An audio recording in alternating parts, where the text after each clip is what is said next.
Bismillahirrahmanirrahim. Kisah tentang muqaddimah alamah kiamat besar, munculnya Imam Mahdi, dan juga makhluk yang paling jelek yang Allah Subhanahu wa taala ciptakan untuk memfitnah manusia yang kita kenal di dalam Islam sebagai Dajjal.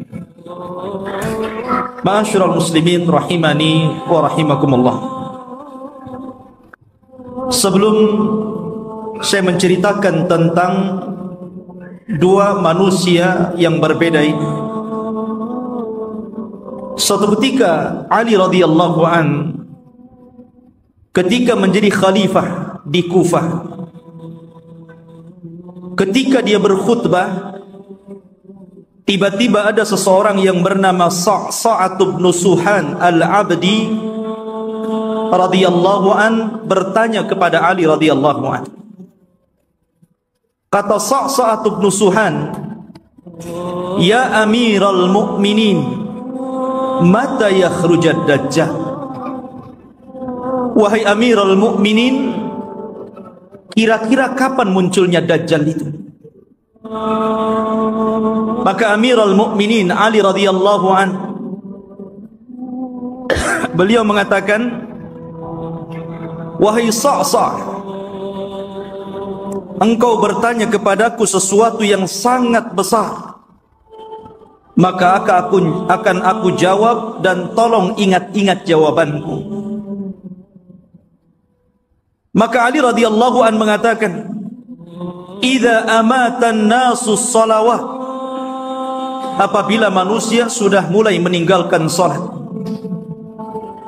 "wa adha'ul amanah," apabila manusia sudah melalaikan amanah, "wa kana al-hilmu dha'fa wadh-dhulmu fakhra," dan ketika sifat lemah lembut sudah melemah di hati manusia, kemudian kezaliman semakin menguat dan menjadi sebuah kebanggaan, maka di situ Dajjal akan keluar. Kemudian kata Ali radhiyallahu an, "Wa umara'uhum fajara wa wuzara'uhum khawana wa a'wanuhum zalamah wa qurra'uhum fasaqah." Dan ketika para pemimpin yang diangkat adalah pemimpin-pemimpin yang bejat, kemudian para menterinya adalah para pengkhianat-pengkhianat bangsa, dan para pendukungnya adalah orang-orang zalim, dan para ulamanya menjadi ulama-ulama ulama-ulama yang fasik. Maka ketika itu Dajjal akan keluar. Kemudian Ali radhiyallahu melanjutkan, "Wa dhahara al-jawru wa fasaz zina wa dhahara ar-riba wa quti'atil arham."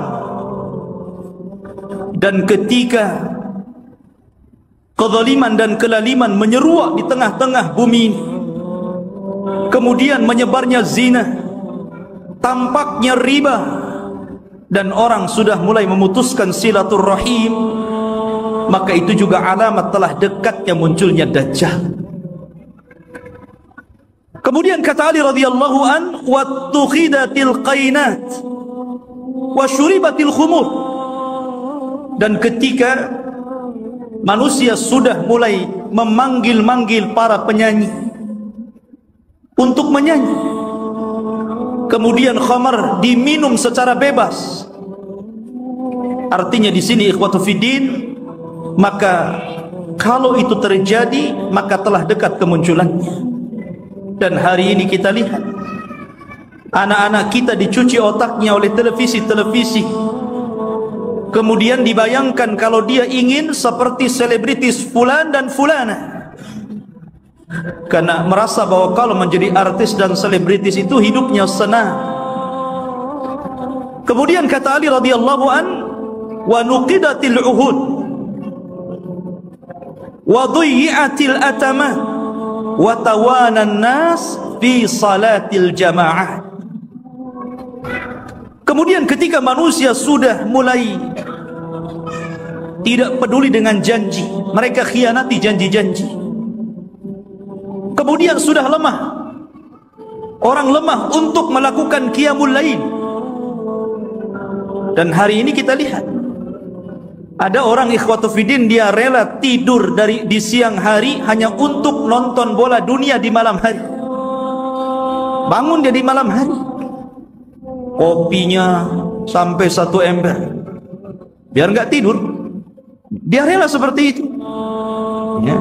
Kemudian dan manusia sudah mulai lalai dan malas untuk solat di masjid, tentu bagi laki-laki.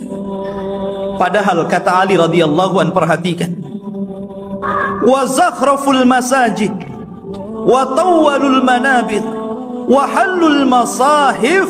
Padahal masjid pada hari ini kita saksikan hampir semua masjid itu tidak ada yang jelek, semua bagus, besar-besar, indah-indah.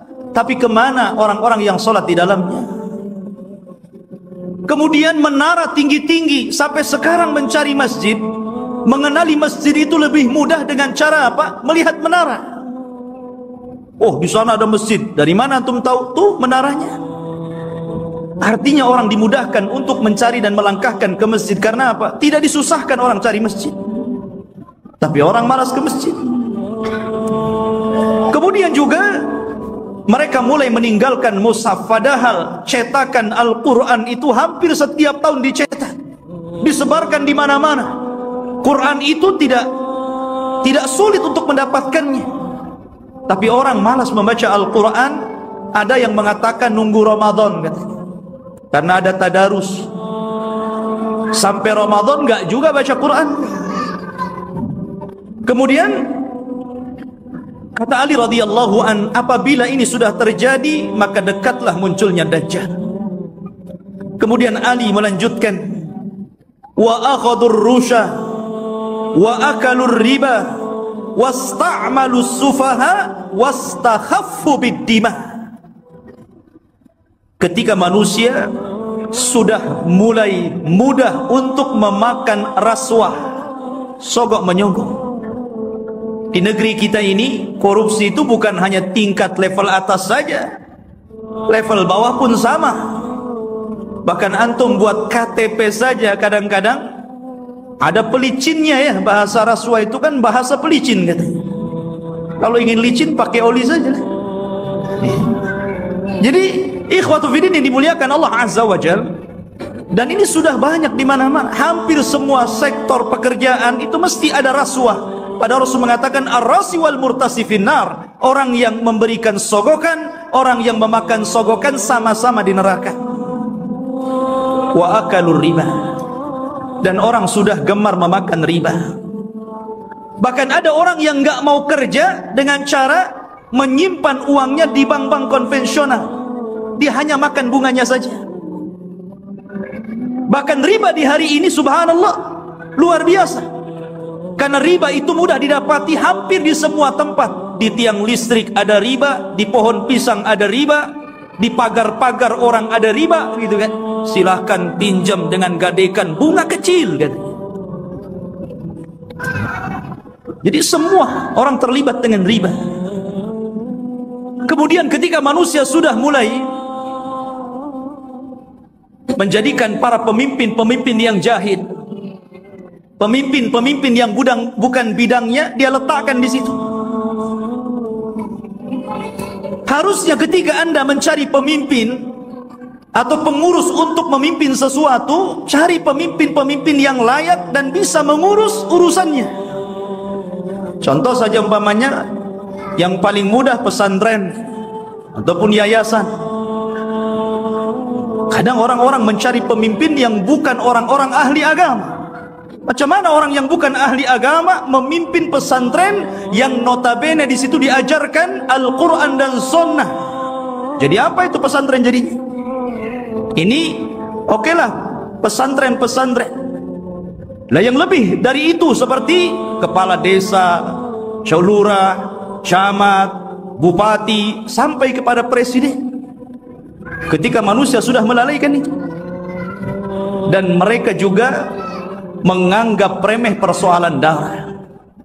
Kalau orang sudah menganggap remeh persoalan darah, ikhwan, maka itu alamat telah dekat keluar Dajjal. Anda bisa saksikan hari ini di medsos, setiap hari kita mendengar ada orang yang membunuh dan ada orang yang dibunuh. Sampai sering saya katakan, orang yang membunuh bingung kenapa bisa membunuh, orang yang dibunuh lebih bingung lagi, kenapa Anda membunuh saya? Apa alasan saya Anda bunuh? Makanya bayi-bayi yang dibuang itu kemudian meninggal dalam kardus, meninggal di solokan, meninggal di tong-tong sampah, meninggal di parit-parit, itu di hadapan Allah akan datang ke hadapan Allah dan mengatakan, wal mau'udatu su'ilat bi ayyi dzambin qutilat. Atas dosa apa kau bunuh aku? Aku ini salah apa? Aku masih kecil, aku tidak mendolimi siapapun, aku masih fitrah, kenapa aku dibunuh? Kemudian kata Ali radhiyallahu anhu, kalau sudah seperti ini, dekatlah munculnya Dajjal. Kemudian kata Ali radhiyallahu anhu, wa ba'ud dina bid dunya. Dan ketika manusia sudah mulai menjual agama dengan murahnya urusan dunia. Ada seorang wanita nikah dengan bule, nikah dengan orang-orang yang di luar daripada agama Islam. Dia rela pindah agama, yang penting rekening saya gendut, kendaraan saya mewah, rumah megah, kos-kosan banyak, dan begitu seterusnya. Kemudian kata Ali radhiyallahu anhu, wattajaratil mar'atu ala zawjiha hirsan ala dunya. Diperhatikan ibu-ibu. Dan ketika kaum wanita mudah untuk meminta cerai kepada suaminya hanya urusan dunia. Saya sering ke pengadilan agama dan saya lihat tingkat perceraian itu luar biasa di Batam. Dan banyak para wanita yang menggugat cerai suaminya hanya gara-gara faktor dunia. Bukan tidak boleh menggugat cerai, kalau ada alasannya silahkan.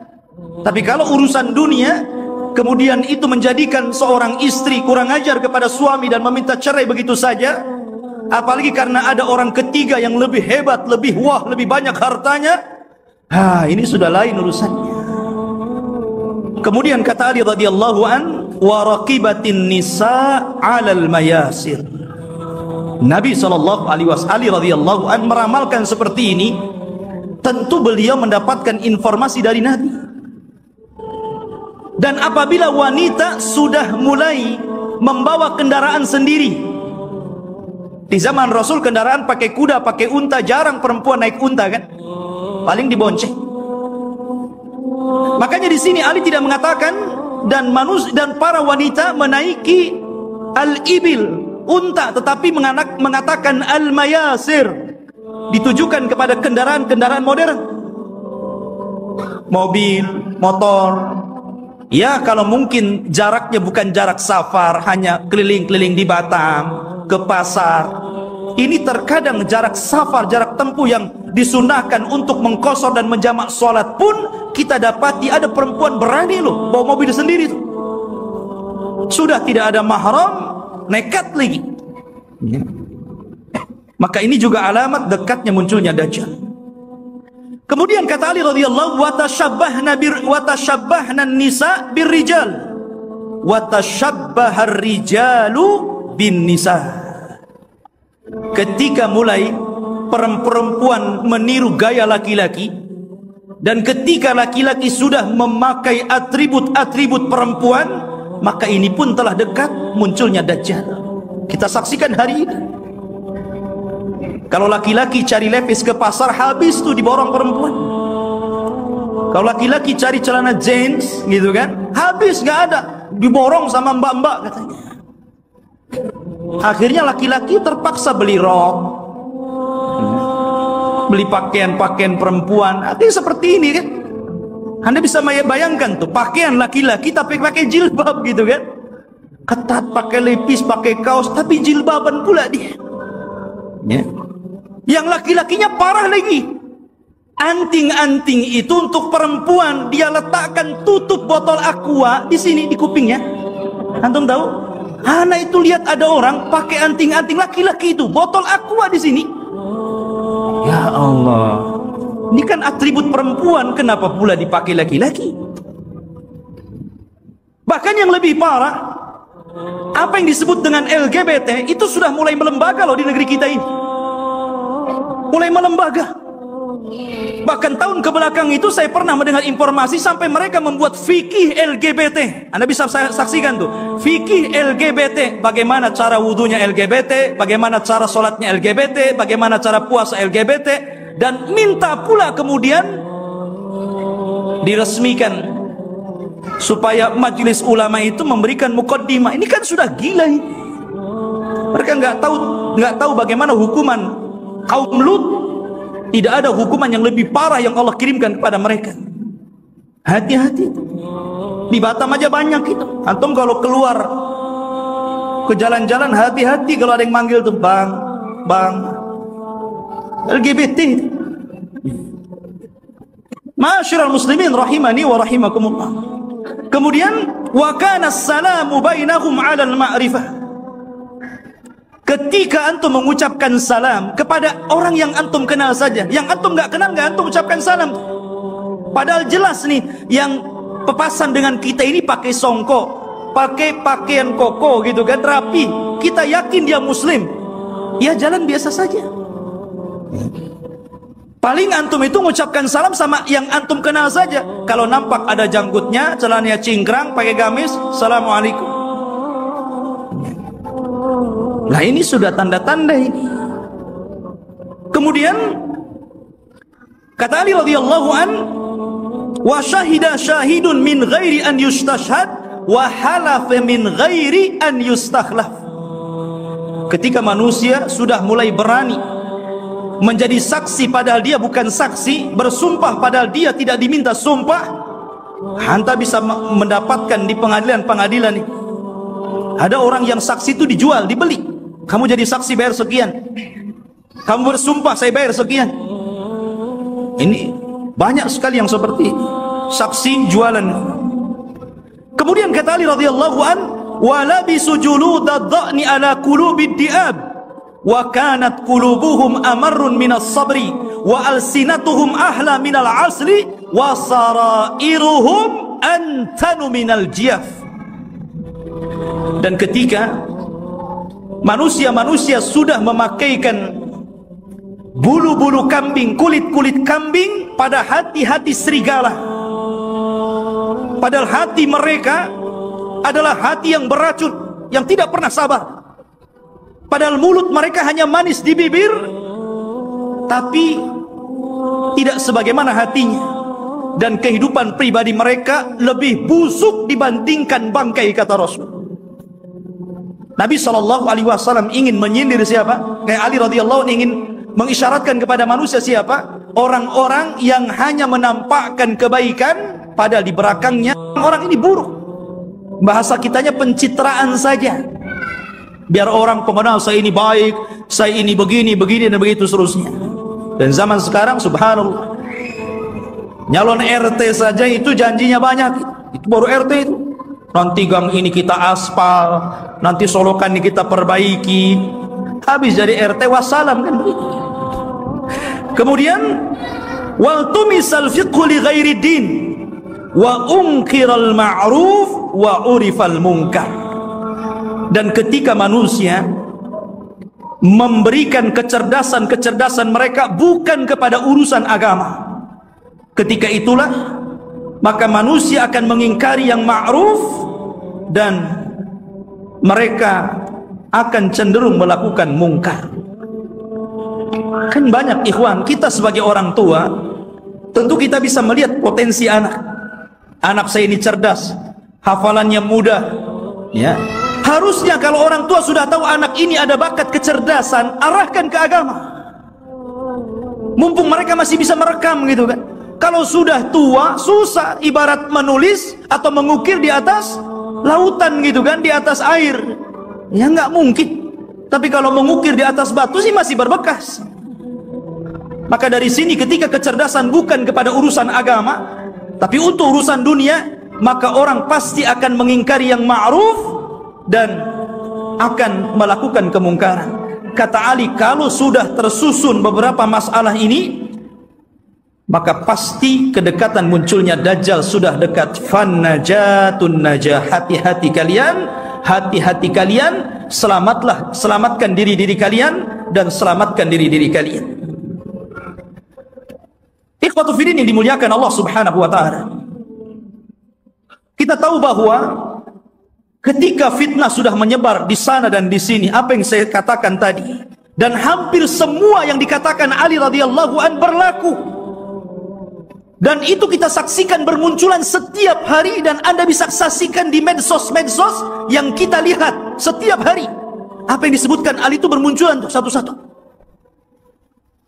Lah ketika ini sudah terjadi, maka muqaddimah alamat kiamat besar akan muncul. Apa muqaddimah alamat kiamat besar? Khurujul Mahdi, keluarnya Imam Mahdi. Ini yang kita akan bahas. Ma'asyiral muslimin rahimani wa rahimakumullah. Kita tahu bahwa kemunculan Imam Mahdi dan kemunculan Dajjal itu hampir beriringan. Imam Mahdi dulu, baru kemudian Dajjal. Dan Nabi SAW mengatakan Dajjal tidak mungkin keluar kecuali ala khiffatin minad din wa qillatin minal ilmi.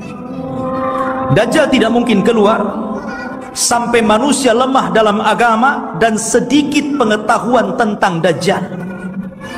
Ketika orang sudah tidak berkhutbah lagi menceritakan tentang Dajjal, ketika pengajian-pengajian sudah tidak disinggung lagi tentang bab Dajjal, ketika orang-orang sudah tidak peduli dengan kisah-kisah Dajjal, maka ketika manusia lalai, muncullah makhluk yang jahat ini. Ma'asyiral muslimin rahimani wa rahimakumullah.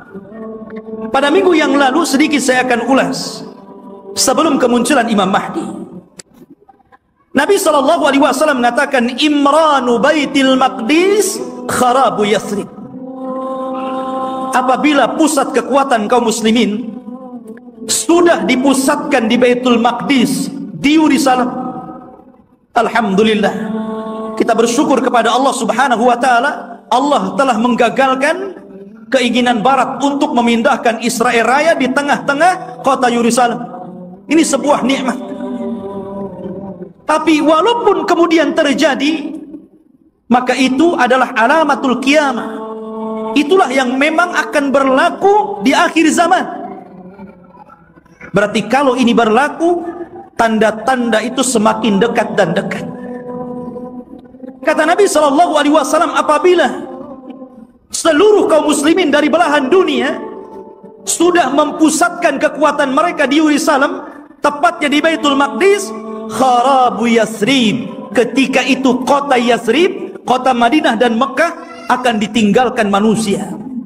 Padahal Mekah dan Madinah itu ketika itu dalam posisi sebaik-baiknya ekonomi, tapi akan ditinggalkan dan akan berhijrah ke Baitul Maqdis. Wa kharabu Yathrib khurujul malhamah. Dan ketika Yathrib roboh, Madinah roboh, kosong, tidak ada orang karena hijrah semua ke Syam, maka ketika itu muncullah malhamatul kubra, perang besar. Malhamah itu diambil dari kata-kata lahmun. Lahmun itu artinya daging. Kenapa kemudian peperangan disangkut pautkan dengan daging? Karena ketika itu peperangan, setelah orang melakukan peperangan dengan alat-alat canggih, maka alat-alat itu kemudian dimusnahkan, maka kembali peperangan menjadi peperangan kembali ke alat-alat tradisional. Boleh jadi mungkin diawali dengan perang nuklir dulu, karena masing-masing negara punya nuklir gitu kan, masing-masing negara punya rudal, punya senjata hebat. Boleh jadi muqaddimah peperangan ini dilakukan dengan cara perang teknologi dulu. Setelah kemudian hancurnya negeri-negeri, senjata pun sudah tidak ada lagi, hanya bangkai-bangkai besi-besi tua. Disitulah kemudian peperangan akan kembali ke perang tradisional. Disinilah pembenaran sabda Nabi SAW agar anda melatih diri dengan cara berkuda, dengan cara menombak, dengan cara memanah, dengan cara berpedang. Karena perang akan kembali ke zaman itu. Ma'asyiral muslimin. Kemudian wa khurujul malhamah. Apabila telah nampak malhamah, orang berperang dengan pedang, sehingga daging tercabik-cabik dan melayang kemana-mana, darah muncrat kemana-mana. Ketika terjadi malhamatul kubra, atau dalam bahasa barat Armageddon gitu kan, dalam masalah bahasa kita malhamatul kubra, maka ketika itu kaum muslimin menguasai Konstantinia. Apa Konstantinia? Konstantinia adalah Konstantinopel. Akan dikuasai. Di mana Konstantinopel itu? Di Turki sana. Jadi kaum muslimin akan menguasai sampai ke sana. Wa fathul Konstantinia, dan ketika Konstantinia dikuasai kaum muslimin, bangsa Rom sampai ke Italia, sampai ke ibu kota Italia. Kaum muslimin sampai ke sana, bergerak sampai ke arah Eropa sana. Maka disitulah kata Nabi SAW, wa fathul Konstantinia khurujud dajjal. Ketika kaum muslimin memenangkan perang besar, perang Konstantinia, maka ketika itu munculnya dajjal. Ma'asyiral muslimin rahimani wa rahimakumullah.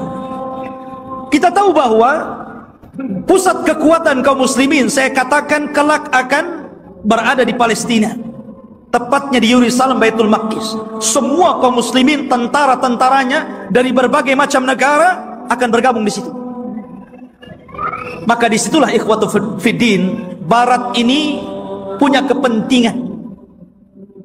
Mereka hendak menghancurkan bangsa-bangsa yang menurut mereka itu sangat kuat dan tidak bisa dikalahkan oleh sendiri.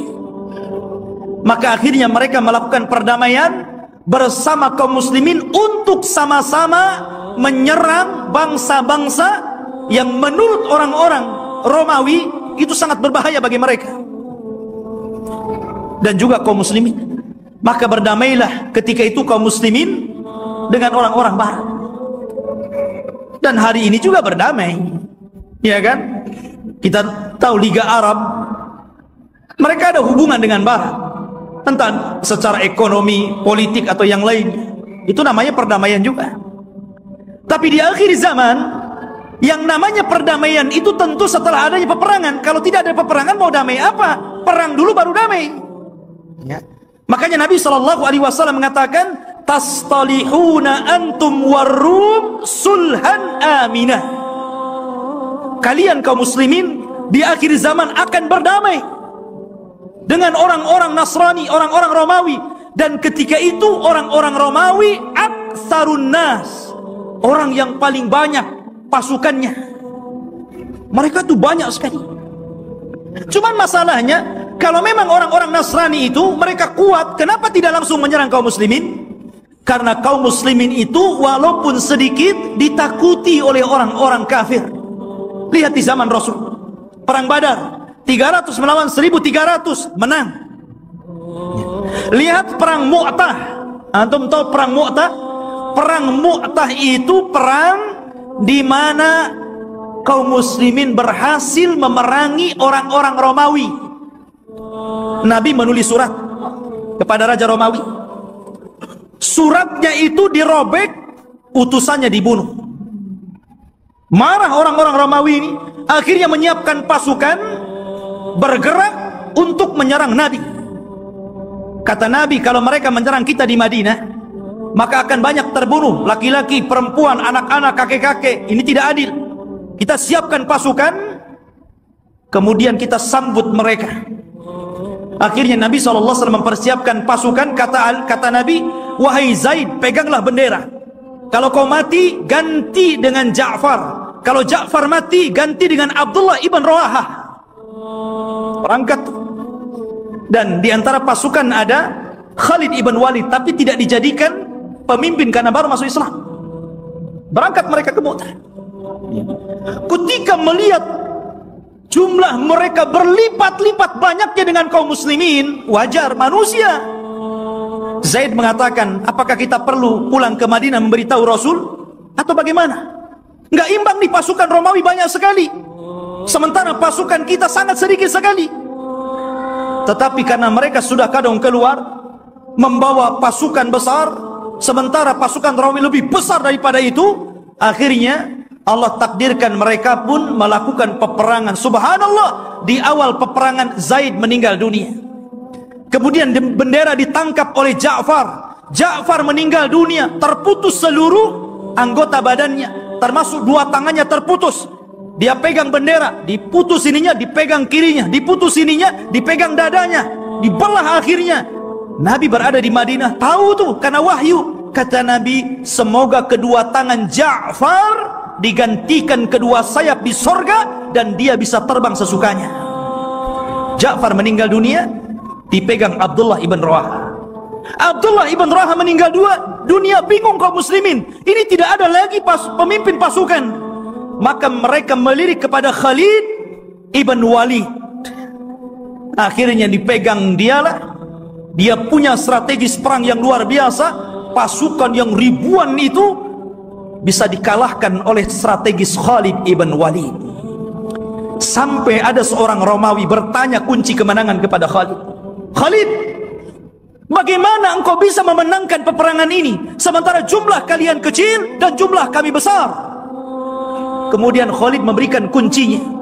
Kata Khalid, nahnu qaumun nuhibbul maut kama tuhibbul haya. Kami kaum yang cinta kematian sebagaimana kalian cinta kehidupan. Berani mati, itulah kuncinya. Ya. Ma'asyiral muslimin rahimani wa rahimakumullah. Lah perang ini akan berlaku kelak di akhir zaman. Tetapi orang-orang Islam akan bergabung dan melakukan perdamaian bersama orang-orang Romawi, kemudian akan menyerang sebagian. Ada yang memprediksi maksudnya yang diserang adalah negara-negara yang mereka berada di benua Asia. Ya, mungkin Cina, mungkin Korea, mungkin negara-negara kita tidak tahu, Allahu a'lam. Karena Rasul tidak menyebutkan negara mana yang diserang. Rasul hanya mengatakan wa tagzuna aduwan min waraihim. Kalian akan berperang dengan musuh dari belakang kalian. Tidak disebutkan siapa mereka. Tetapi perang ini adalah gabungan pasukan kaum muslimin dan Romawi menyerbu negara itu dan dimenangkan. Ketika dimenangkan ini akhirnya saling mengklaim. Kata orang Nasrani, ini kemenangan kami. Kata orang Muslim, tidak, ini kemenangan kami. Sehingga muncullah satu orang Romawi, satu orang Salibi mengatakan, ghalabas salib, ghalabas salib, ghalabas salib. Sungguh kami salib yang menang. Kami salib yang menang. Kami salib yang menang. Datanglah seorang Muslim mengatakan, balillah ghalab, bahkan Allah yang memenangkan perang ini. Akhirnya saling berdebat, terjadilah perkelahian. Maka sang salib, orang Nasrani, dibunuh kaum muslimin. Dari sinilah orang-orang Romawi berkhianat. Berkhianat. Padahal mereka tertulis melakukan perjanjian itu 10 tahun. Ada yang mengatakan di tahun ketiga, ada yang mengatakan di tahun kelima. Mereka berkhianat.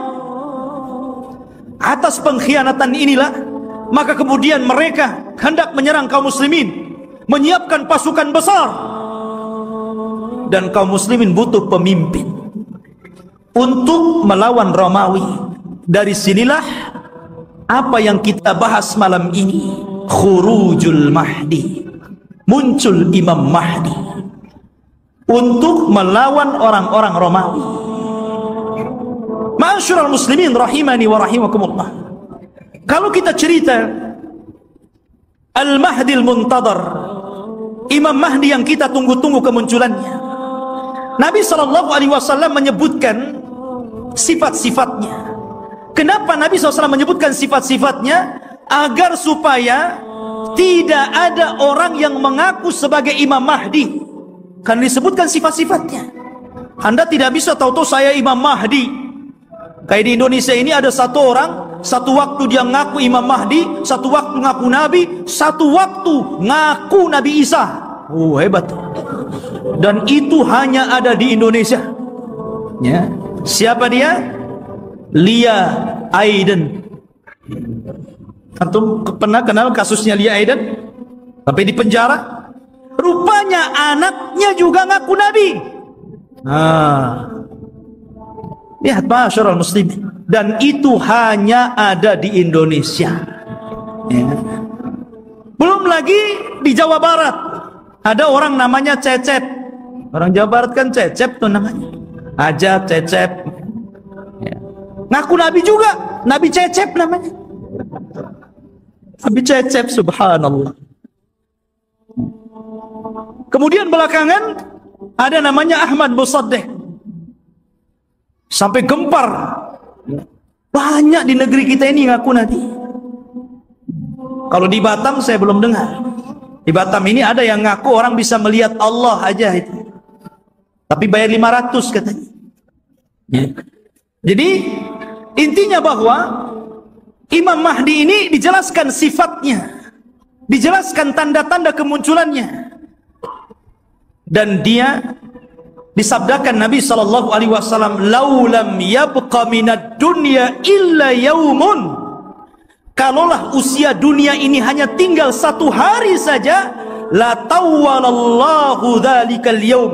Pasti Allah akan lamakan hari itu selama-lamanya, hatta yab'atsa rajulan min ahli baiti. Sampai Allah akan utus seorang laki-laki dan dia keturunanku, yuwatiu ismahu bi ismi wa isma abihi bismi abi. Di mana nama dia sama dengan namaku, Muhammad, bukan Lia. Bapaknya Abdullah, bukan Aiden. Jadi Muhammad bin Abdillah Al-Hasani, keturunan Hasan, Al-Alawi, keturunan Ali. Artinya dia keturunan cucu Rasul, Hasan bin Ali. Dan ini Imam Mahdi ahli sunnah. Berbeda dengan Imam Mahdi Syiah. Mereka menganggap Imam Mahdi Syiah itu keturunan Husain. Namanya Muhammad juga, tetapi Muhammad Hasan Al-Ashkari namanya. Katanya waktu kecil disembunyikan di satu tempat di gua di daratan Irak, namanya Sirdab. Jadi ada satu gua Sirdab, di situ ada lubang kecil, kemudian orang ngeker ke dalam gitu kan, dan mengetuk-ketuk pintunya, ukhruj ya Mahdi, ukhruj ya Mahdi. Itulah orang Syiah. Setiap hari ada yang menggedor-gedor pintu, keluar wahai Mahdi, keluar wahai Mahdi. Yang enggak keluar enggak ada Mahdinya. Ya. Masyarul muslimin rahimani wa rahimakumullah. Maka Al-Mahdi itu keturunan Hasan. Maka yang disebutkan oleh banyak para ulama, salah satunya Syekhul Islam Ibn Taimiyah, kemudian juga muridnya Al-Imam Ibnul Qayyim rahimahullahu ta'ala, ketika menjelaskan tentang kenapa Imam Mahdi keturunan Hasan, karena Allah memuliakan Hasan ketika dia menyerahkan kekuasaan kepada Muawiyah untuk menjaga darah kaum muslimin, maka keturunannya Allah muliakan akan menjadi imam yang belum sempat dicicipi oleh nenek moyangnya Hasan bin Ali. Padahal Hasan bin Ali sudah jadi presiden di zaman itu.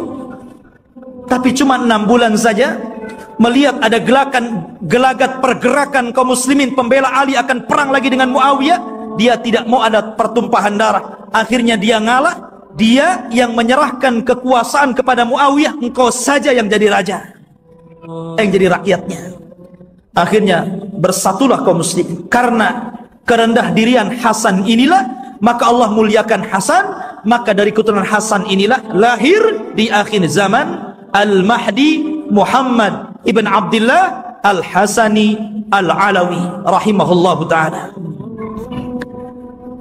Kok rahimahullah ta'ala belum muncul, afwan, hafizahullahu ta'ala. Taib, khotufidin yang dimuliakan Allah subhanahu wa ta'ala, beliau dilaqabi Al-Mahdi.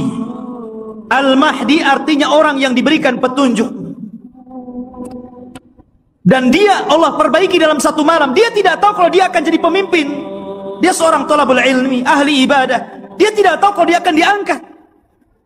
Tiba-tiba ketika dia dari Madinah ke Mekah untuk haji gitu kan, orang-orang memandang bahwa dia itu ada kelainan.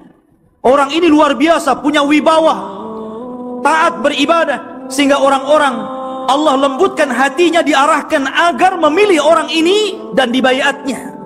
Pada awalnya dia menolak. Dia menolak. Siapa saya? Saya bukan siapa-siapa. Kenapa Anda memilih saya untuk menjadi pemimpin kalian?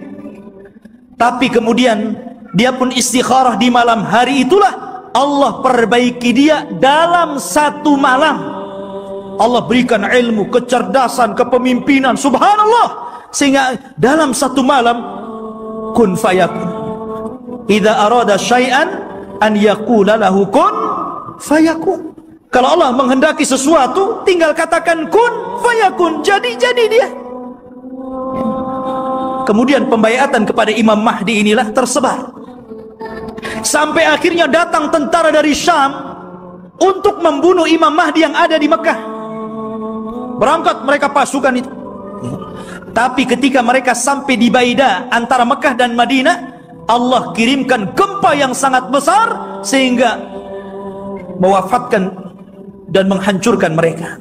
Kata Nabi SAW, sebelum datang tanda-tanda kiamat akan muncul, maka akan terjadi 3 gempa. Gempa dari arah timur, gempa dari arah barat, dan gempa di Jazirah Arab.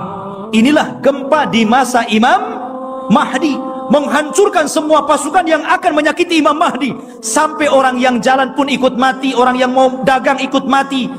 Sehingga Aisyah bertanya kepada Rasul, wahai Rasul, bagaimana orang yang ikut mati yang tidak bersalah dan hendak membunuh Imam Mahdi itu? Kata Nabi SAW, yub'atsu yaumal qiyamah ala niyatihim. Mereka akan dibangkitkan pada hari kiamat sesuai dengan niat mereka. Intinya ikhwatu fiddin, Imam Mahdi ini kemudian dibaiat di depan makam Ibrahim, di depan Ka'bah. Kemudian berangkat dari Mekah ke Madinah dan diikuti oleh pasukan yang sangat besar. Kemudian mereka hijrah ke Syam, bergabung dengan pasukan yang sudah siap tempur melawan orang-orang Romawi. Akhirnya ketika sampai di Syam, mereka membaiat Imam Mahdi, dan disitulah mulai peperangan besar. Perang besar Malhamatul Kubra. Ma'asyiral muslimin rahimani wa rahimakumullah. Dan kita tahu bahwa Imam Mahdi ini berkuasa atau diberikan kekuasaan oleh Allah Subhanahu wa taala tidak lama. Antara 7 sampai 8 tahun saja, ada yang mengatakan sampai 9 tahun. Dan dalam kekuasaan kaum muslimin, Imam Mahdi itu betul-betul membawa perdamaian, keadilan, kesuburan. Bahkan saking adilnya Imam Mahdi, Allah turunkan berkahnya dari langit, karena dia telah berhukum dengan hukum Allah. Kata Allah, walau anna ahlal qura amanu wattaqau lafatahna alaihim barakatim minas sama wal ard. Kalaulah sebuah penduduk, sebuah negeri beriman, bertakwa, maka Allah Subhanahu wa taala akan kirimkan berkah langit dan berkah bumi. Ini terjadi di kekuasaan Imam Mahdi. Kaum muslimin, harta dibagi rata sehingga tidak ada miskin, tidak ada kaya, semua sama. Imam Mahdi berhukum dengan hukum Allah, dan dia menggunakan khilafah dengan khilafah minhaj nubuwah. Ma'asyiral muslimin rahimani wa rahimakumullah. Lah ketika Imam Mahdi memimpin pasukan ini, kemudian Imam Mahdi berhasil menyerang orang-orang Romawi sampai ke jantung kotanya. Kemana? Ke Itali. Romawi di mana? Di Itali. Jadi bergerak dengan pasukannya sampai menyerbu orang-orang Romawi itu sampai ke jantung kotanya, ke Itali sana. Ketika menang dalam peperangan, para sahabat sudah merasa kaya dengan harta rampasan perang. Karena kalau perang itu ikhwan, kalau musuh kalah kan semua jadi milik kaum muslimin. Tanah milik kaum muslimin, rumah milik kaum muslimin, kendaraan milik kaum muslimin, kaya. Ya. Makanya tidak ada bisnis yang lebih menguntungkan kecuali perang. Kalau menang dapat segalanya, kalau kalah ya matilah tuh. Artinya di sini ikhwatu fiddin yang dimuliakan Allah Azza wa Jalla, maka ketika sudah sampai dimenangkan itu, mereka berada di Eropa, itu berada di Itali. dan dimenangkan kaum muslimin, maka mereka sedang beristirahat di bawah pohon zaitun sambil menggantungkan pedang-pedang mereka, menunjukkan perang hari itu bukan dengan rudal, bukan dengan nuklir, tapi kembali ke pedang, kembali ke panah, kembali ke tombak, kembali ke kuda, kembali ke unta, persis di zaman Rasul.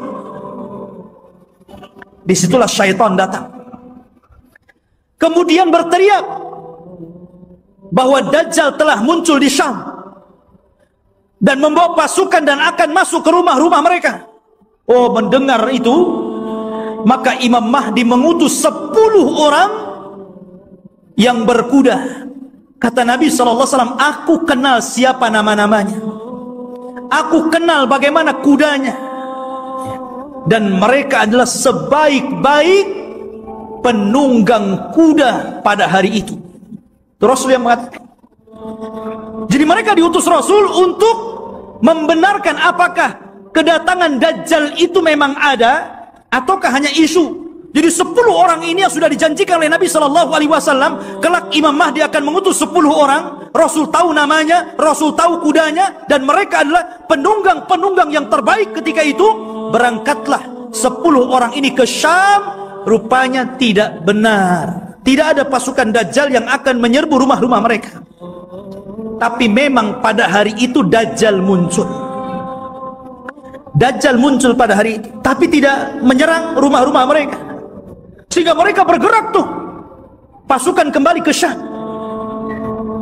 Disinilah bermula kisah Dajjal. Bicara tentang Dajjal, ikhwatu fiddin yang dimuliakan Allah Subhanahu wa ta'ala, Dajjal itu adalah makhluk Allah Subhanahu wa ta'ala. Dia bukan Tuhan. Dia adalah keturunan dari Bani Adam. Bukan setan, bukan jin, bukan juga iblis. Bahkan dia lebih hebat daripada jin, lebih hebat daripada setan lagi. Tapi dia keturunan Bani Adam. Ma'asyiral muslimin, suatu ketika Nabi SAW mendatangi para sahabat. Sahabat sedang bicara tentang Dajjal. Saking banyaknya Rasul membicarakan tentang Dajjal di khutbah-khutbahnya, di majelis ta'limnya, di perang-perangnya, selalu cerita Dajjal, sehingga sahabat menyangka jangan-jangan Dajjal itu ada di kebun kurma Madinah. Ya. Maka Nabi SAW mendatangi mereka, dan sahabat mengatakan, ya Rasulullah, aktsartal hadis anhu fakhifna hatta dhananna anna ad-dajjal fi atrafin nakhli. Wahai Rasul, kau terlalu banyak menceritakan Dajjal, sehingga kami takut jangan-jangan Dajjal itu sudah ada di kebun kurma. Maka Nabi SAW mengatakan, bukan demikian. Jangan kalian mencelaku karena aku banyak bercerita tentang Dajjal, karena ini fitnah lebih besar daripada harta, lebih besar daripada fitnah anak-anak, lebih besar daripada fitnah peperangan yang menghancurkan negara dan membunuh kaum muslimin. Lebih besar daripada fitnah-fitnah ini semuanya. Kata Nabi SAW, ghairu Dajjal akhwafuni alaikum. Tidak ada yang lebih aku takutkan kepada kalian kecuali fitnah Dajjal. In yakhruju fikum, kalau seandainya Dajjal itu muncul kepada kalian, wa ana hayyun, dan saya masih hidup, fa ana hajiju dunakum, saya yang akan melawannya, saya yang akan berperang dengan dia. Akan tetapi kata Rasul, iyakhruju fikum wa ana mayyitun, kalau Dajjal keluar kepada kalian dan saya sudah mati, fa kullu nafsin dha'iqatul maut, setiap jiwa pasti mati. Kata Nabi SAW, famru'un hajijunya nafsahu, maka setiap orang harus membela dirinya masing-masing, karena tidak ada yang bisa melawan Dajjal kecuali seorang Nabi, maksudnya Nabi Isa. Makanya ketika Nabi SAW mendengar ada di Madinah seorang anak kecil yang Allah berikan keanehan dari ilmu-ilmu jin, namanya Saf, atau dikenal dengan Ibnu Soyyad, anaknya seorang Yahudi. Sifat-sifatnya sama dengan Dajjal yang diceritakan Nabi, anak kecil. Ya. Bahkan sebagian para sahabat bersumpah bahwa dia Dajjal. Salah satunya Umar ibn Khattab radhiyallahu an, bersumpah dia Dajjal. Dan Rasul membiarkan sumpahnya dan tidak mengingkari. Akhirnya Rasul datang dengan Abu Bakar, dengan Umar, ingin mengecek tentang keberadaan anak kecil namanya Sauf atau disebut dengan Ibnu Sayyadin. Berangkat Rasul. Kemudian masuk ke kampung Yahudi. Rupanya betul ada anak kecil yang sedang bermain-main dengan anak-anak yang lainnya.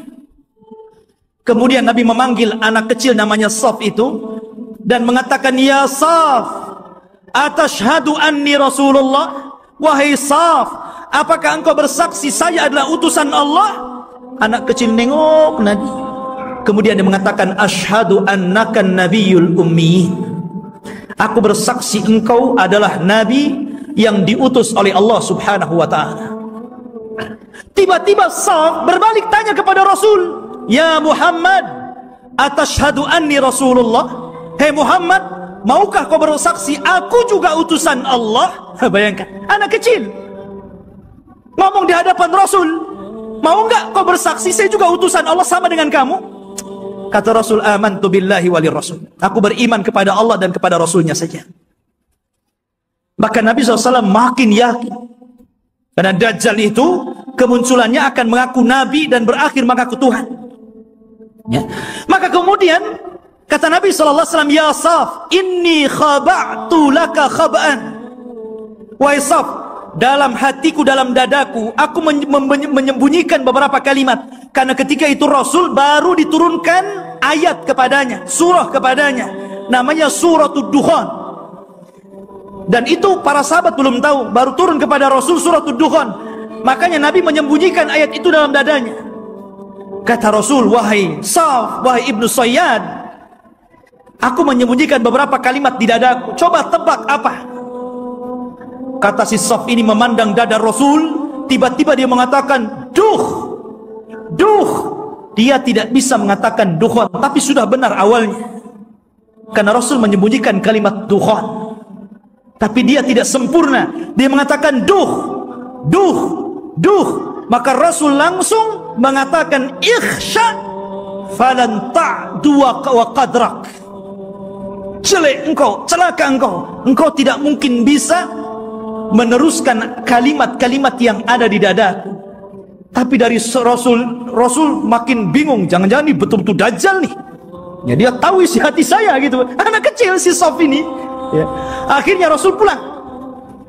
Kemudian pada waktu yang lain dia ajak lagi Umar dan Abu Bakar ingin mengecek lagi keberadaan si Sauf ini.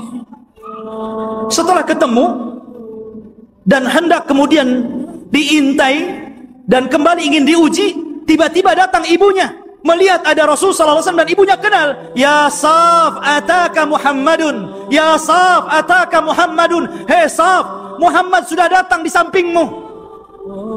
Maka Sauf pun kemudian langsung pergi kemudian di belakang ibunya. Kata Nabi sallallahu alaihi wasallam, "Lau tarakathu latabayyana amruhu." Kalau ibunya ketika itu tidak memanggil-manggil, tentu aku sudah tahu siapa si Sauf ini. Apakah Dajjal atau bukan Dajjal. Tetapi ikhwatu fiddin, kenyataannya si Sauf ini kemudian tumbuh besar dan dia masuk Islam. Tapi dalam hati para sahabat masih ragu masalahnya. Jadi dia sudah tua, masuk Islam, sahabat masih ragu, tuh masih ketakutan dengan si Sauf ini Ibnu Sayyad yang sudah besar dan masuk Islam. Jangan-jangan dia Dajjal pura-pura masuk Islam.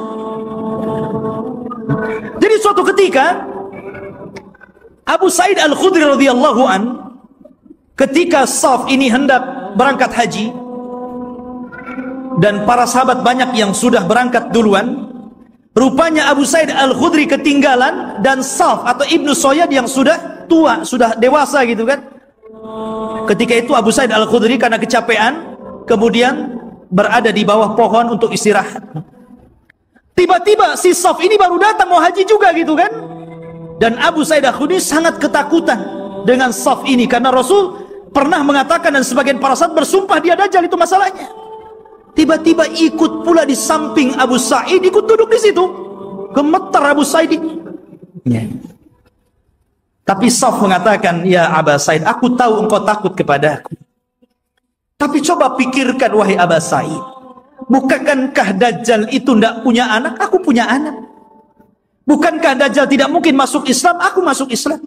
Bukankah Dajjal itu tidak mungkin datang ke Mekah dan tidak juga menginjak Madinah? Aku bisa ke Mekah, aku bisa ke Madinah. Kenapa kau ragu? Aku ini sedih, kenapa orang-orang menuduhku Dajjal? Ya, dari situ Abu Sa'id Al-Khudri agak tenang.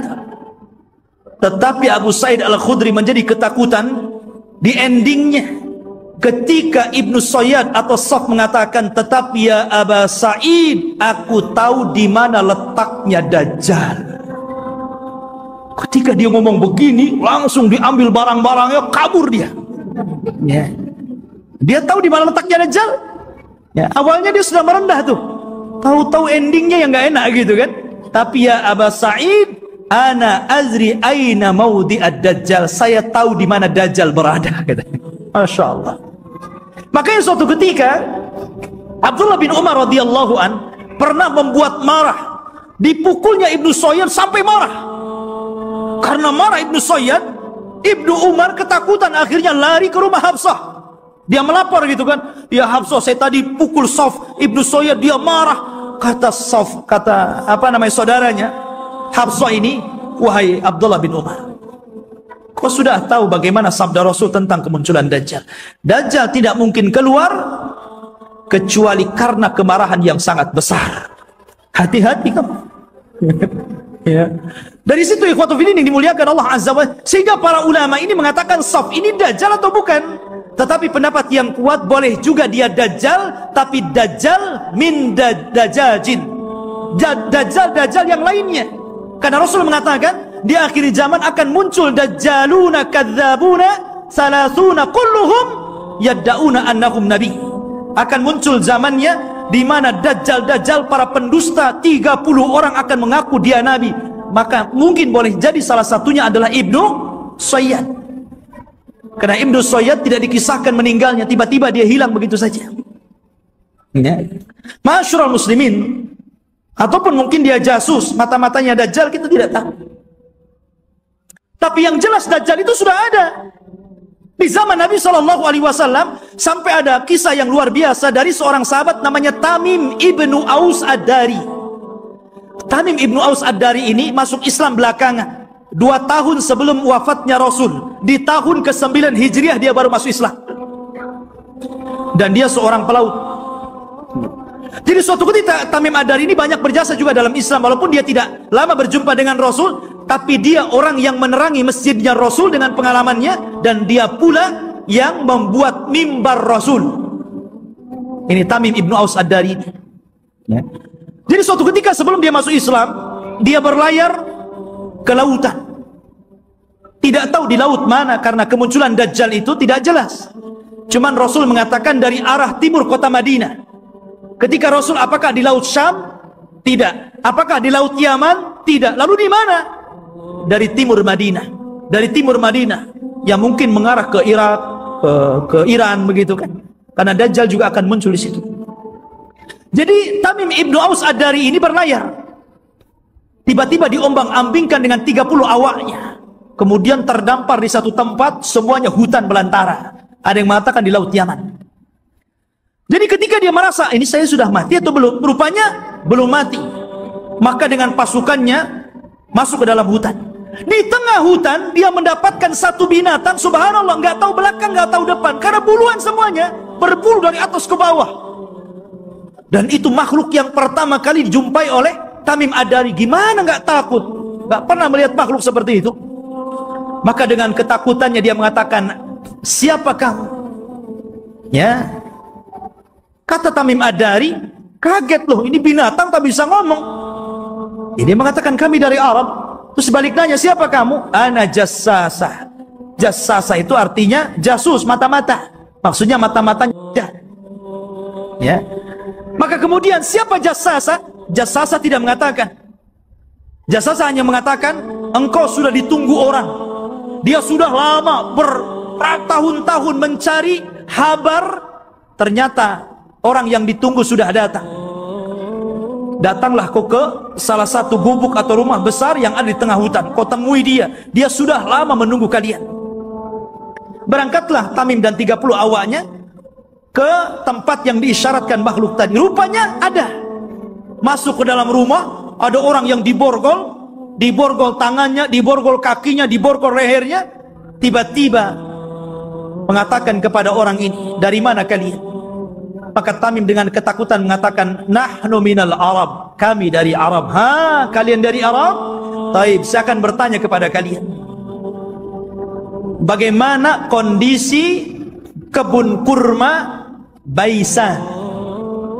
Kebun kurma Baisan ma'ruf, kurmanya dulu sangat luar biasa. Kata Imam Madari, subhanallah, kebun kurma Baisan itu kebun kurma yang kualitasnya tinggi, berbuah terus, nggak berbuah, saking suburnya. Maka Rasul mengatakan sebentar lagi tidak ada kurmanya. Kata para peneliti, hampir sudah 100 tahun yang silam dari sekarang ini sudah tidak berbuah lagi kurma-kurma yang ada di Baisan itu. Kemudian kata orang ini mengatakan, bagaimana kabar tentang telaga yang ada di Tobariyah? Telaga Tobariyah. Dan telaga Tobariyah itu telaga yang dijadikan orang-orang Israel untuk diambil air minum bersih mereka. Apakah nyusut atau tidak? Kata dia, oh masih banyak airnya. Dan katanya hari ini, saya baca di Google itu, ya bisa percaya bisa tidak Google. Kalau ingin yakin, antum ke sana saja ke Israel. Ya. Katanya sudah surut hampir 30-40% airnya. Artinya apa yang dikatakan orang ini menjadi sebuah kenyataan. Kemudian kata orang ini mengatakan, bagaimana kabarnya Ainuz Zughar? Ainuz Zughar, mata air Zughar itu mata air bersih yang biasa diambil minum dan untuk perairan ladang, dan itu berdekatan dengan Bahrul Mayyit, ya, dengan laut mati. Laut mati yang dulu kaum Lut diadab, kemudian ditimpakan dan sekarang jadi laut mati. Lah, Ainuz Zughar itu ada di sekitar itu. Kata orang ini, apakah masih berair? Ya, masih berair. Para petani masih ngambil airnya. Orang-orang masih minum di situ. Kata orang ini, sebentar lagi akan kering. Kemudian orang ini bertanya, apakah sudah tampak Nabi utusan Allah, Nabi Arab? Kata Tamim Ad-Dari, ya, dia sudah sampai di Madinah, berhijrah dari Mekah. Apakah orang-orang membenarkan dan mendustakan? Iya, ada yang membenarkan, ada yang mendustakan. Kata Dajjal, sebaik-baik manusia adalah orang yang mengikuti dia. Dajjal saja nyuruh kita ikut Nabi, ya. Dia mengatakan apa? Sebaik-baik orang adalah ikut dia, ya. Dajjal itu, ya. Sekarang yang bukan Dajjal nggak mau ikut Nabi, nggak mau juga nyuruh orang ikut sunnah Nabi. Ada orang ikut sunnah Nabi dikatakan Wahabi, ya kan? Ma'asyiral muslimin rahimani wa rahimakumullah. Maka kemudian Tamim Ad-Dari ketakutan, nggak mau lagi berdialog banyak-banyak, gitu kan? Dia langsung pergi pulang, cari jalan keluar. Allah takdirkan sampailah dia ke Madinah tepat pada tahun 9 Hijriah. Kemudian masuk Islam. Disitulah dia bercerita tentang pertemuan dia dengan makhluk yang aneh itu. Kata Nabi, tahukah kamu, manusia yang kau temui itu adalah Dajjal. Artinya sudah pernah ditemui salah seorang sahabat. Dan inilah satu-satunya kisah dari sahabat yang diriwayatkan Rasul, kemudian diriwayatkan kepada para sahabatnya.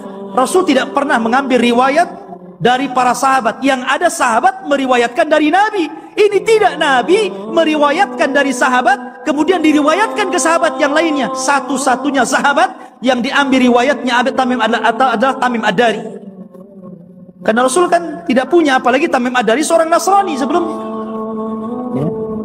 Maka dari situ ikhwatu fiddin, kata Nabi SAW di hadapan para sahabatnya, dia bercerita sambil bawa tongkat. Maka Nabi SAW mengatakan, kelak Dajjal itu akan sampai ke sini. Maksudnya Madinah dan Mekah, tapi dia tidak akan bisa masuk. Dajjal itu hanya bisa yatarakab, hanya bisa mengintip di balik bukit Uhud. Karena seluruh kota Madinah dan Mekah akan dipagari malaikat, di tangannya pedang-pedang yang siap untuk membunuh Dajjal. Dajjal ketakutan. Dia hanya bisa melihat dari atas bukit Uhud. Dilihatnya Masjid Nabawi, tepatnya kuburan Nabi, bercahaya warna putih. Kemudian Dajjal mengatakan, hada qasrul abiyad, hada qasru Ahmad. Inilah istananya Muhammad, inilah istana putih. Dan subhanallah, apa yang dikatakan Dajjal menjadi sebuah kenyataan. Kalau antum umroh atau Allah takdirkan antum haji gitu kan, cobalah antum melihat Masjid Nabawi di malam hari dari kejauhan. Naiklah ke Bukit Uhud gitu kan, antum lihat Masjid Nabawi, tepatnya kuburan Rasul, maka akan dilihat ada cahaya putih. Dari tempat itu ada cahaya putih yang ke atas, membenarkan apa yang dikatakan Dajjal. Dan Dajjal tidak akan sanggup masuk ke kota ini, maksudnya kota Madinah, sambil memukul-mukul, hadhihi tayyibah, hadhihi tayyibah, hadhihi tayyibah, kata Rasul. Inilah negeri yang disucikan, inilah negeri yang disucikan, inilah negeri yang disucikan. Dajjal tidak mungkin masuk ke negeri ini, Mekah dan Madinah. Makanya di zaman itu salah satu tempat yang aman dari Dajjal, berangkatlah antum ke Mekah dan Madinah. Cuman sayang nggak ada pesawat. Antum kira-kira naik apa tuh dari Batam ke sana? Ya, nggak ada lagi pesawat terbang. Ya, mungkin belum sampai dah mati antum di jalan.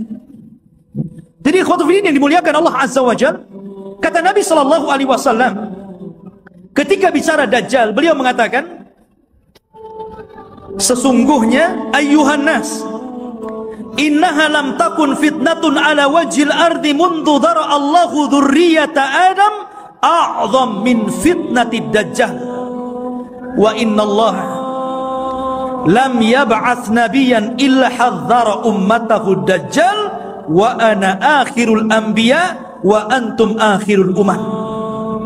Wahai manusia, tidak ada satupun fitnah yang lebih dahsyat ketika Allah menciptakan anak Adam dibandingkan fitnah Dajjal. Karena andailah seluruh dukun-dukun yang ada di dunia dikumpulkan, kemudian melakukan kontes sihir, maka sihir mereka jauh di bawah sihir Dajjal. Nggak ada dukun, walaupun satu dunia melawan Dajjal, nggak akan bisa dilawan. Sihirnya luar biasa. Ya, itu dukun tuh memang luar biasa sihirnya. Diberikan oleh Allah Azza wa Jalla kekuatan sehingga orang mudah untuk percaya bahwa dia Tuhan kita. Itu masalahnya. Kalau tukang sihir itu kan ma'ruf di zaman Nabi Musa. Justru ketika Nabi Musa menampakkan mukjizatnya, semua tukang sihir beriman kepada Musa, walaupun belakangan dibunuh semua oleh Fir'aun. Tapi mereka orang yang dimasukkan ke dalam sorga padahal tidak pernah sujud kepada Allah sedikit pun, karena beriman kepada Musa. Ya. Lah kata Nabi SAW, sejak zaman Adam dilahirkan dan anak cucunya sampai hari ini, tidak ada fitnah yang lebih besar daripada fitnah Dajjal. Dan tidak ada satupun Nabi yang Allah utus kecuali memperingatkan umatnya tentang kemunculan Dajjal. Nabi Syuaib memperingatkan umatnya tentang kemunculan Dajjal. Nabi Saleh, Nabi Yakub, nabi-nabi yang lainnya, Nabi Ibrahim, Nabi Sulaiman, Nabi Daud, dan seluruh para nabi, mereka mengingatkan tentang kemunculan Dajjal. Kalau seluruh para nabi dan rasul mengingatkan akan kemunculan Dajjal, termasuk juga Nabi kita Muhammad SAW, maka cukuplah ini bukti bahwa fitnah Dajjal itu sangat dahsyat, karena seluruh para nabi memperingatkannya. Ini antum harus paham. Ma'asyiral muslimin, sedikit kita mengenal ciri-ciri Dajjal. Dajjal itu keriting rambutnya. Bukan berarti yang keriting dia Dajjal. Jadi dia memiliki rambut keriting yang dipintal. Makanya Dajjal itu kusut sekali mukanya. Ya kan? Jadi antum tahu orang-orang yang keriting, habis dikeriting dipintal lagi. Ya. Tetapi dia tidak hitam kulitnya. Biasanya kan yang kriwal, yang dipintal-pintal itu kan kebanggaan orang-orang yang berkulit hitam kan? Dajjal tidak, kulitnya putih. Ada yang mengatakan kemerah-merahan. Jadi memang dia putih, tapi kusut. Ya. Kemudian dia buta sebelah mata kanannya, dan ada daging tumbuh di matanya, menonjol seperti anggur keluar.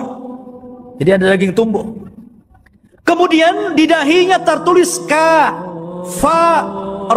kafir. Bisa dibaca oleh seorang mukmin, baik yang pandai baca ataupun yang buta huruf. Semua bisa baca. Ya. Artinya bahwa semua orang bisa baca dia kafir, tapi semua orang ikut dajjal. Itu masalahnya. Kan fitnahnya luar biasa. Sudah tahu di jidatnya ada kafir, masih ikut juga dia, kan begitu.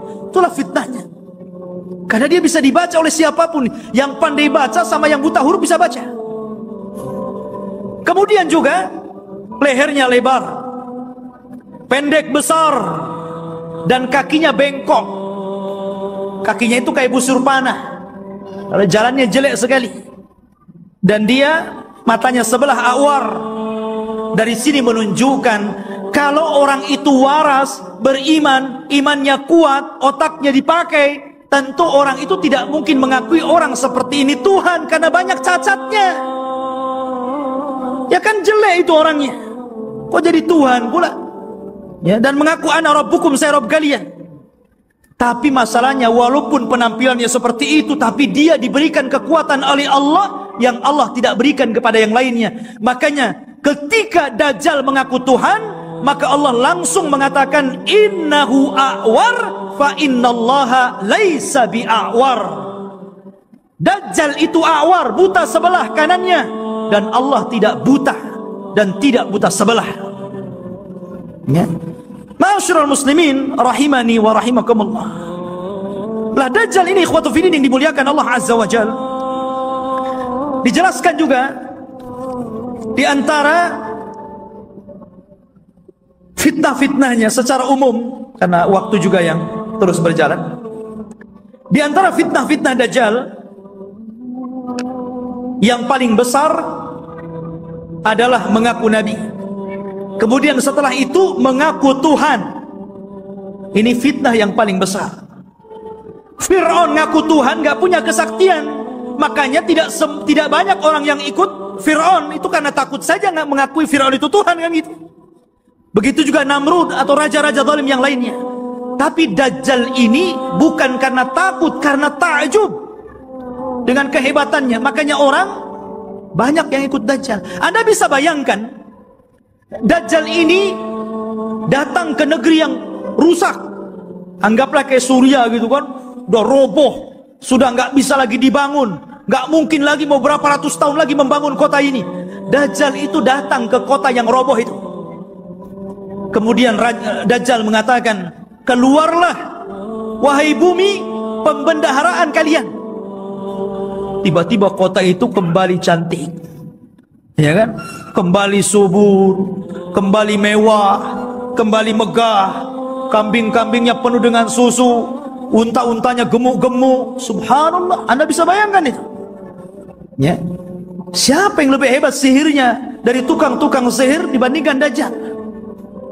Dan sebaliknya, kalau ada kota bagus, subur, banyak ternaknya, kemudian Dajjal lewat, kemudian tidak beriman kepada Dajjal, langsung ambruk, langsung gersang, langsung pada mati, gitu kan? Subhanallah.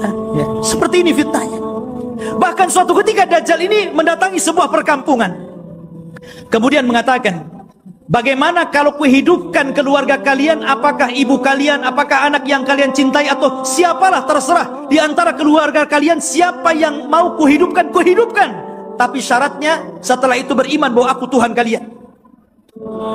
Wah, orang kampung keluar semua tuh. Maka yang ingin ibunya dihidupkan, kata Dajjal, ditunjuk kuburan ibunya itu. Maka setan datang, fatamatsala lahu kemudian berubah menjadi seolah-olah ibunya, seolah-olah anaknya, seolah-olah suaminya, seolah-olah bapaknya, seolah-olah kerabat-kerabatnya. Akhirnya mereka pun berkumpul, kemudian memeluk suaminya, istrinya, ibunya, macam-macam, dan mengatakan kepada keluarganya, ikutilah orang itu karena dia adalah Tuhan. Nah, lihat. Seperti itu, nggak ada tukang sihir yang bisa kayak gini, kecuali Dajjal. Ya. Sampai suatu ketika dia hendak mendatangi Mekah dan Madinah, Dajjal memukulkan kakinya beberapa kali, pukulan terjadi gempa. Akhirnya seluruh orang kafir dan munafik yang ada dalam Madinah keluar semuanya. Ketika itu ada anak muda yang kuat imannya menantang Dajjal. Dia cari Dajjal di kerumunan pasukannya yang diikuti 70 orang-orang Asfahan, Yahudi Asfahan. Dan mereka menggunakan selendang-selendang yang hari ini orang-orang Yahudi memakainya, toyalis. Selendang yang dipakai di bahu-bahu mereka itu, toyalis namanya. Ya. Lah kemudian anak muda ini ditangkap oleh tentara Dajjal. Kemudian ditanya, mau kemana mau kamu? Saya mau ketemu rajamu Dajjal. Di mana dia? Akhirnya dihadapkan. Kemudian Dajjal memerintahkan pasukannya untuk memukuli. Habis dipukuli dihadapkan kepada Dajjal. Kemudian Dajjal memerintahkan algojonya untuk menggergaji. Digergaji jadi dua tuh. Dari atas kepala pertengahannya sampai ke muka sampai ke dalam. Belah jadi dua. Habis belah jadi dua, Dajjal berjalan di tengah-tengahnya. Kemudian mengatakan kepada pengikutnya, kalau aku hidupkan dia, makin yakin engkau dengan aku bahwa aku Tuhan kalian. Semua mengatakan, ya engkau Tuhan kami. Maka Dajjal mengatakan, kum. Akhirnya jadi satu lagi itu tubuhnya, ya, kayak punya ilmu rawa rontek, ya, jadi satu itu, ya. Kemudian setelah itu Dajjal sudah menghidupkan lagi. Semua orang berteriak, antal ilah, engkau adalah Tuhan. Maka Dajjal mengatakan kepada anak muda ini, maukah engkau bersaksi bahwa saya adalah Tuhan kalian? Maka anak muda ini ternyata tidak mengatakan, saya semakin yakin anta dajjalul kadzdzab. Saya semakin yakin engkau itu Dajjal, pendusta yang disabdakan Rasul sallallahu alaihi wasallam. Oh, marah Dajjal. Akhirnya Dajjal mengambil pisau dan hendak membunuhnya, tapi tidak bisa karena takut kelemahannya diketahui orang-orang. Akhirnya dia pegang tubuhnya dan dilemparkan ke dalam api. Tapi anak muda ini sempat berteriak, engkau tidak akan bisa membunuh kecuali diriku, yang lain tidak bisa. Ya. Ma'asyiral muslimin rahimani wa rahimakumullah. Dari sini menunjukkan bahwa luar biasa Dajjal ini. Lah Dajjal ini akan memimpin pasukan besar. Makanya orang-orang Yahudi mereka bermimpi kalau terbentuk Haikal Sulaiman dan robohnya Masjidil Aqsa, kemudian berkumpulnya pasukan, mereka mengatakan, kami sedang menunggu Mesius kami. Mesius itu bahasa mereka, bahasa kita Dajjal. Bahasa kita Dajjal. Makanya kalau kita melihat simbol Zionis itu kan gambar mata gitu. Walaupun Zionis itu sudah tidak asli lagi Yahudi, karena Zionis itu tidak berpegang dengan Taurat, tapi berpegang dengan Talmud. Talmud itu Taurat yang sudah dirobah-robah, yang kemudian menjadi protokoler Yahudi. Harus begini, harus begini, harus begini. Itu Talmud, bukan Taurat. Mereka mengklaim saja Taurat, lahirlah agama Zionis ini. Ya. Intinya bahwa kenapa orang-orang Yahudi bermimpi untuk merebut Yerusalem? Ya tadi karena di situ mereka memimpikan bahwa Mesius akan datang kepada mereka dan akan memimpin mereka. Ini dibenarkan dalam Islam. Karena Dajjal itu akan muncul di situ dan akan dibunuh juga di situ, di Babil Lut atau gerbang Lut yang sekarang menjadi kota yang diagungkan orang-orang Israel di tengah-tengah Israel, Babil Lut itu, dan Dajjal akan dibunuh di situ. Makanya ikhwatu fillah ini dimuliakan, wajar kalau orang-orang Yahudi berusaha untuk menguasai dunia karena mereka bermimpi bahwa Dajjal akan memimpin mereka. Tapi mereka tidak paham bahwa apa yang mereka mimpikan juga ada dalam Islam, dan kita tidak mimpi, ini sebuah kenyataan bahwa Imam Mahdi akan muncul dan akan menjadi musuhnya Dajjal di akhir zaman dan akan berperang. Cuman karena Rasul yang pernah mengatakan, kalau aku hidup di zaman kalian, aku yang akan menghadapinya, tapi kalau aku mati, tidak ada yang bisa untuk membunuhnya kecuali seorang nabi. Makanya ketika Umar kembali kepada kisah Ibnu Sayyad, Sauf anak kecil itu, ketika dia meramal apa yang di dada Nabi, Umar mengambil pedang dan mengatakan, da'ni adrib unuqah. Rasul, izinkan aku kupenggal si Ibnu Sayyad ini. Kata Rasul, jangan Umar, kalau dia Dajjal, engkau tidak bisa membunuhnya, ada orang lain yang akan membunuhnya. Tapi kalau dia bukan Dajjal, fala hajata laka biqatli, tidak ada hajat engkau membunuhnya, ngapain, biarkan saja dia. Ya. Artinya di sini bahwa terjadinya peperangan pasukan Imam Mahdi dengan Dajjal ini tidak seimbang. Karena Dajjal ini pasukannya banyak, bukan pasukan Yahudi Asfahan yang 70.000 saja, tapi akan diikuti oleh tentara-tentara yang sifat-sifatnya persis seperti tentara Mongol. Belum lagi para wanita, belum lagi pasukan-pasukan yang lainnya. Sehingga Imam Mahdi terdesak sampai akhirnya sembunyi di Bukit Saina, di Bukit Tur, berhari-hari, berbulan-bulan sampai habis bekalnya. Ketika pasukan sudah putus asa dan mengatakan, wahai imam, kalau kami terus di sini kami mati kelaparan, berarti mati kita mati konyol. Ya, bagaimana kalau kita besok bergerak, kita lawan saja, apa yang terjadi terjadilah. Kan begitu. Akhirnya kemudian Imam Mahdi sepakat dengan pasukannya, setelah sholat subuh mereka siap bergerak, apapun yang akan terjadi tetap perang bersama Dajjal. Rupanya Allah takdirkan, disitulah langit digelapkan. Setelah langit digelapkan, tiba-tiba ada cahaya, rupanya dari dua malaikat yang mengapit seseorang yang nafasnya bisa membunuh sejarak sekian dan sekian kalau dihirup orang kafir. Dialah Nabi Isa bin Maryam. Turun, kemudian turun sampai berada di tengah-tengah pasukan Al-Mahdi Al-Muntadhar. Ketika itu sudah azan dan siap sholat. Maka melihat bahwa yang turun adalah Isa Al-Masih, maka Imam Mahdi menyuruh agar dia menjadi imam sholat, tapi menolak. Setiap kaum ada amirnya, maka engkau amir kaum itu, maka kaulah yang sholat. Maka Imam Mahdi menyolati, kemudian Nabi Isa sholat di belakangnya. Ini menunjukkan kalau andai kata Isa dan Musa hidup di zaman sekarang, Anda mengikuti Nabi Musa dan Isa, Anda akan sesat. Isa saja sholat di belakang Imam Mahdi, ya, karena tidak berhak menyebarkan agamanya. Maka setelah sholat itulah, subhanallah, Isa mengusap wajah-wajah pasukan Imam Mahdi dan menyebutkan tingkat derajat mereka di sorga. Wallahi, tidak ada manusia yang lebih bahagia dibandingkan orang yang diusap wajahnya oleh Isa, karena disebutkan derajatnya di sorga.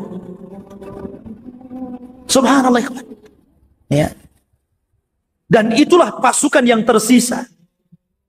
Karena pasukan ini kan ada yang gugur, ada yang melarikan diri.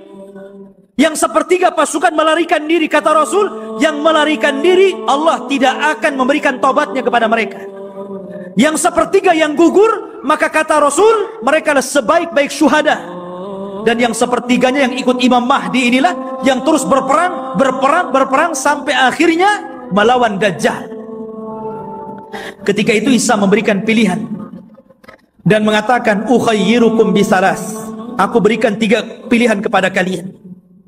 Pilihan yang pertama, kalian tidak usah berperang, di sini saja bersembunyi. Aku akan berdoa kepada Allah, Allah kirimkan gempa sehingga menenggelamkan seluruh pasukan Dajjal saat Dajjal-Dajjalnya.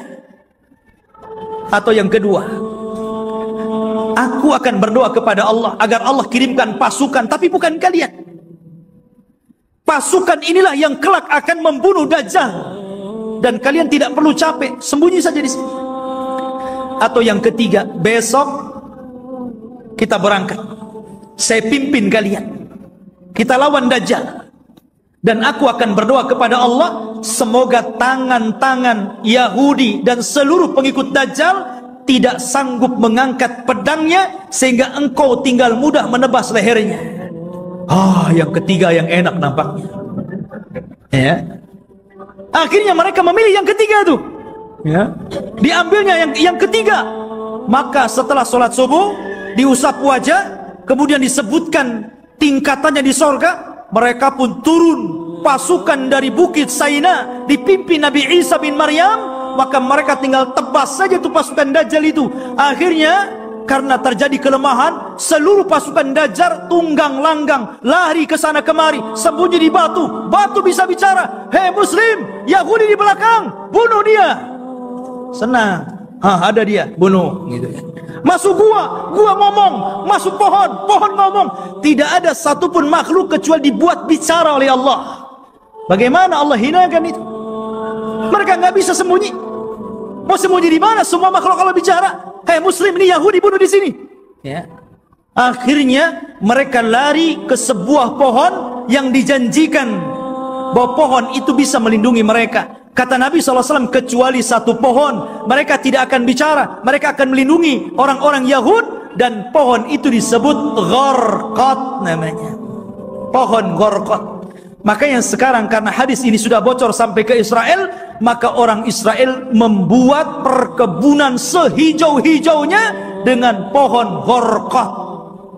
Tapi sayang kemarin kebakaran, nanam lagi, ya, mudah-mudahan kebakaran lagi. Ya. Masyaallah muslimin, tetapi dulu saya pernah mendengar ada orang cerita tentang beberapa tokoh-tokoh di Jawa Timur kalau tidak salah. Berkumpul mereka membicarakan tentang fatwa pohon Gharqad. Karena bentuk pohon Gharqad ini hampir mirip dengan cemara. Ya. Sehingga kemudian sebagian mereka mengatakan bahwa jangan-jangan cemara itu adalah Gharqad. Sampai akhirnya ada yang memberikan ide, bagaimana kalau kita tebang semua pohon cemara itu, biar nggak ada orang Yahudi sembunyi di Indonesia, katanya. Bukan cemara, bukan Gharqad, ikhwan. Cemara ya cemara, biarkanlah cemara itu untuk penghijauan gitu kan. Ya. Jadi ikhwatul fillah ini dimuliakan. Jadi pohon Gharqad itulah yang tidak akan bicara. Makanya orang Yahudi mengembangkan pohon ini di mana-mana. Tetapi Dajjal berhasil dibunuh oleh Nabi Isa di Babul Lut. Babul Lut, benteng Lut yang sekarang jadi kota di Israel. Disinilah Nabi Isa mampu membunuh Dajjal, memenggal kepalanya, kemudian mengatakan kepada pasukan Yahudi dan Nasrani, inilah kepala kalian, inilah pemimpin kalian, sudah kubunuh. Dari situ mereka menyerah. Lah yang tersisa dari orang-orang ahli kitab, dari orang Yahudi dan Nasrani, akhirnya mereka beriman kepada Allah lewat perantara Isa, tapi bukan ikut agama Isa sebagaimana prasangka Nasrani. Mereka ikut agama Muhammad lewat perantara Isa, dan itu diisyaratkan dalam Al-Quran, wa im min ahlil kitab illa la yu'minan nabihi qabla mautihi. Dan sebagian ahli kitab kelak akan beriman kepada Allah dan agama Muhammad sebelum wafatnya Isa bin Maryam, karena Isa akan berkuasa selama 40 tahun.